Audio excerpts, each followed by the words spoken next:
It's Ramsey Dewey over here at the Extreme Fight Lab in Shanghai, China, because we're extreme now.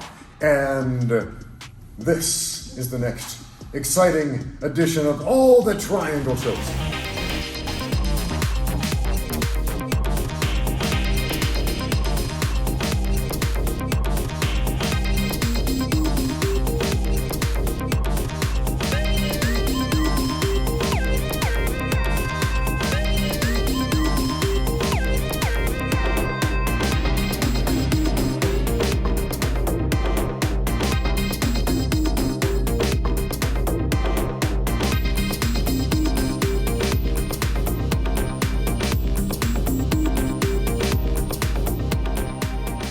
These are two triangle choke setups and two triangle choke variations that I've used in MMA fights. Here's a very simple one. Once upon a time, this was advanced jiu-jitsu, but now it's pretty regular run-of-the-mill jiu-jitsu. Xiao is on top. He's in a position to do damage. He can punch me in the face. He can win the fight via TKO right here. If I just cover up, I'll get a warning from the referee, fight back or I'll stop the fight. Fight! Did you know that? It's not enough just to hold guard. You will lose if you don't do anything. So I'll use my hips and my arms to pull them down, right? Now I can move them around with my legs alone, right? But I want to pummel for head and arm control. Now I can bring this leg out. This will mitigate a lot of the power he has on these strikes. He might still be clipping me in the head a little bit. That's okay, it's not the worst thing. Now I've brought my feet up onto his hips. I'll take this hand, slide it down from his tricep to his wrist. Bring this up and over, walk up the triangle. Now, I'll bump my hips up, bring this here. If he stands, we'll hook this leg, get him on the side, and then squeeze him to death right here. Okay? If he doesn't stand, let's just do that a little faster. Right, he's punching, he's the aggressive puncher. I sit up, I pull him down with my hips. Here, up, pump this over, squeeze, and his punches turn into taps. Now, maybe just a little detail right here. Whichever triangle setup we use, we'll often find ourselves in this position where there's space between the neck. See that? If I squeeze, he won't tap out. I got to get this shoulder under his neck. So lift my hips up, then I'll drop the hips down. Right? Even if he's framing on my body really tight right here, if I push, it won't move. But if I bump my hips up and bring him down, that was a fun little sound Xiao just made. Now we can get it in the right spot. One more time. I bump my hips up, and on the way down, I'm pushing on the side right here. Okay? Now I make my angle, put the squeeze on. There we go. The second triangle finish I've used in MMA fights, it's a little bit different. It's a setup from rubber guard. Now, when I first learned about rubber guard, I fell in love with it instantly for the sport of MMA, specifically because you don't get punched in the face a lot when you're using it. And I had a problem with getting punched in the face a lot in MMA fights. So, he's on top, you might want to keep your hands off the mat, right? But again, if you're fighting the aggressive puncher who just wants to light you up from the top, is just dropping bombs on you, okay, we'll pummel, use our hips, break his posture down, and now I'm going to move into mission control. If you're not familiar with rubber guard, go look that stuff up. Now we can land strikes from here, right? What this does, my leg now puts my body weight onto his upper back, right below the neck. So Xiao tries to posture up here. Now that weight is keeping him under control, okay? So what's next, I want to trap this arm. If he knows what he's doing, he's going to keep his hands off the floor. You don't want to get a triangle choke, keep your hands off the floor, right? So I'm going to bring this hand up for the zombie move, right? Trap this arm. Now I'm in the New York position. Yes, that's what these moves are called.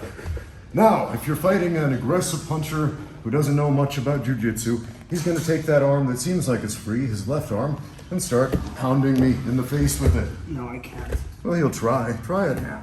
Yeah. And while he's doing that, I'm going to start jimmying my leg over there. And look. Triangle choke. Oh! Okay. Let's do that one more time. Oh, rubber guard stabbers on UFC 2 are the worst people.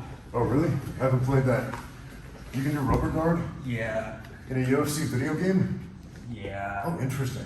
I should check that out. Anyway, he's the aggressive puncher. He's striking. I pummel, bring his posture down.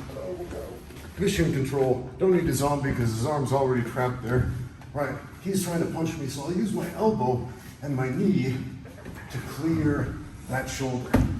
And I move off into the triangle choke. Right. So all these finishes I've been showing are a traditional triangle choke. But another finish variation I used was the teepee, also known as the Paulson, named after Eric Paulson. Now, I used this in a fight against a dude named Steve Wolf. It's a cool name. Yeah, Steve Wolf, right? So I catch him in the triangle and he, starts to stack. So I bring my hands behind, right?